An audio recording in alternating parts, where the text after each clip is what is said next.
guys, it's Erin and welcome back to my channel. It has been a while. It has been so long, in fact, that all the footage, or basically all the footage for this video today, I filmed almost a year and a half ago. And it has been sitting on my computer doing absolutely nothing for the past year and a half. I kind of just fell off the YouTube wagon. I really wasn't in the mood to make videos. I actually had knee surgery last year and that took like a good 6 months to heal from. And yeah, I don't know. But anyways, I'm gonna try to start getting back into things. I want to start posting more regularly, growing my channel, stuff like that.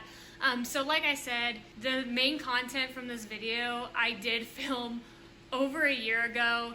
And when I went back to start editing and putting things together, I noticed that a lot of the footage was missing.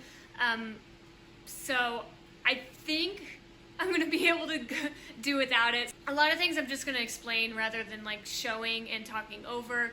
But I think for the most part, you'll be able to get the gist of the video. And if not, then I will have filmed this for nothing and I'm just going to scrap the whole thing. But we'll see.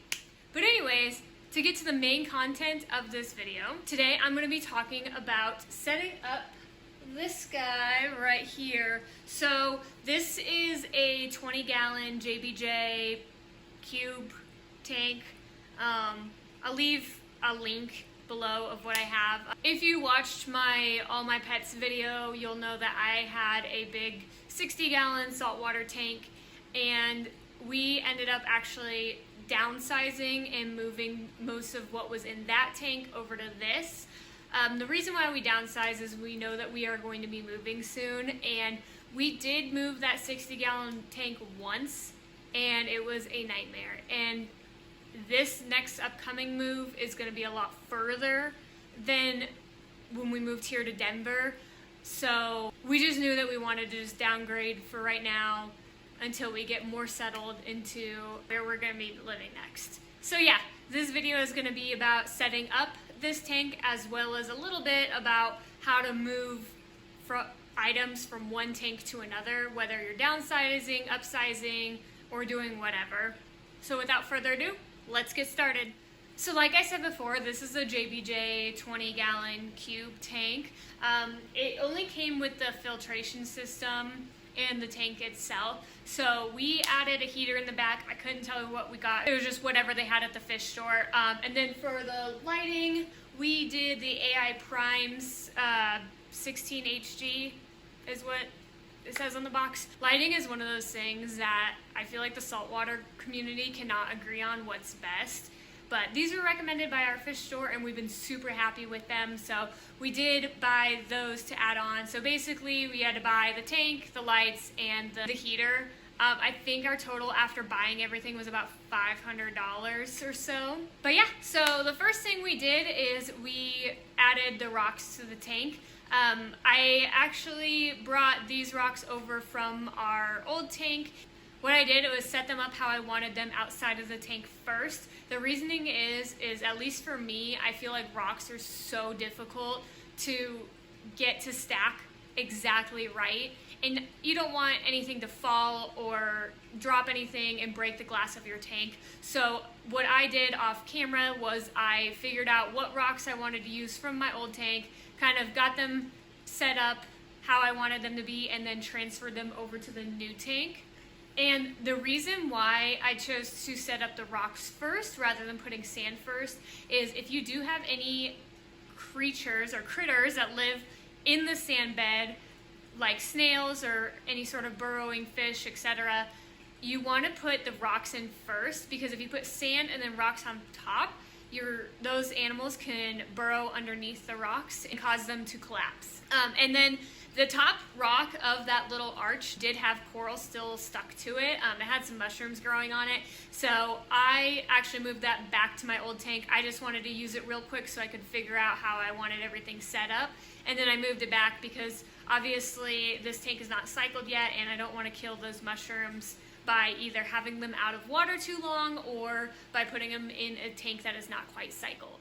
Next up is the sand. I moved the sand over from my old tank as well, and this I kind of did my own way. I know a lot of people will kind of say that this is wrong, which is fine, whatever.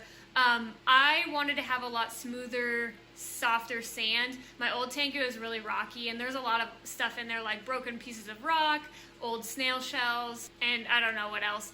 So what I did is I took a net, or you can use any other sort of like sifter that you have, and I just scooped out the sand and I put it into a bowl of salt water, and I just kind of shook the net back and forth. That way the soft, fine sand could go through the net, and I can put that stuff into the new tank, and then the old rocky stuff I just ended up throwing out.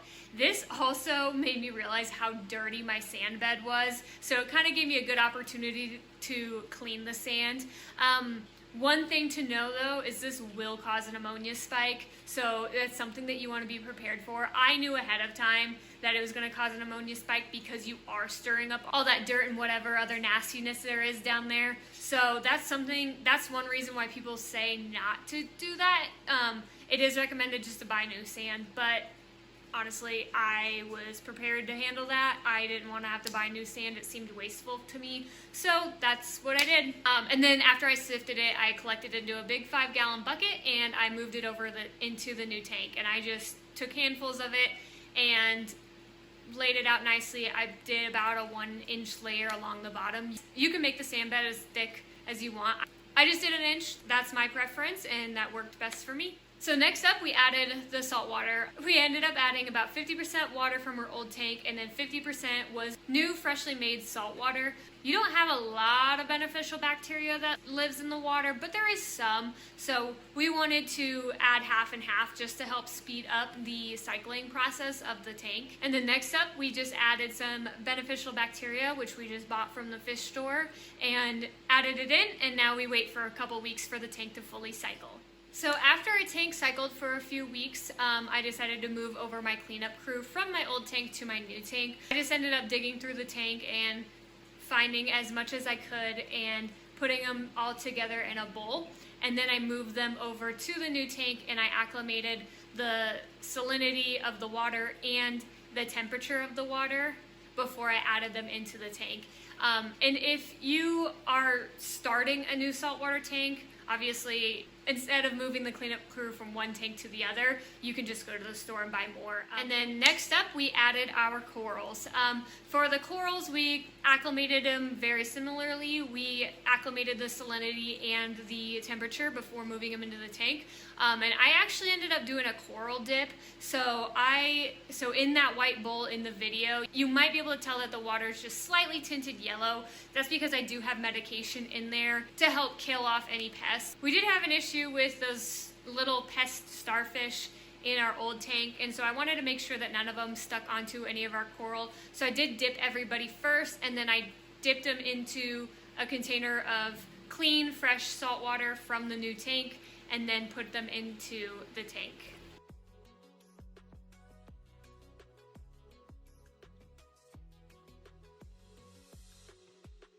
And as I put them in the tank and added all of our corals, I rearranged them like 1 billion times. My least favorite part of saltwater aquarium keeping is organizing corals and rocks. It is, I don't know what it is, I am so bad at it, and I find it so difficult to balance everything perfectly. So yeah, a very good chunk of our time was spent just rearranging our corals over and over and over again.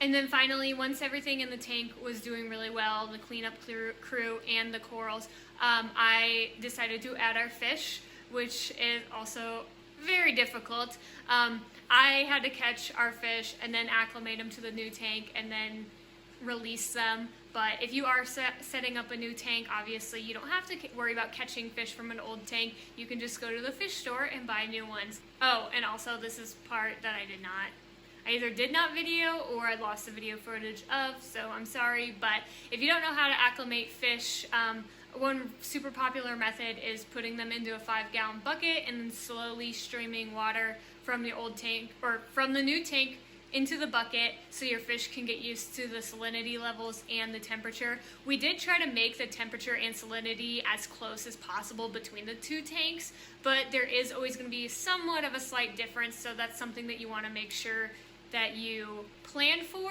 and make sure that you properly adjust your fish before you just throw them right in. But yeah, we have been pretty happy with the tank itself. Everything, especially our corals with this new light, are thriving, and I will actually put up some videos right now of the tank for you guys to enjoy. But before I do that, I do want to say thank you so much for watching. If you enjoyed this video and want to see more from me, go ahead and hit that subscribe button down below.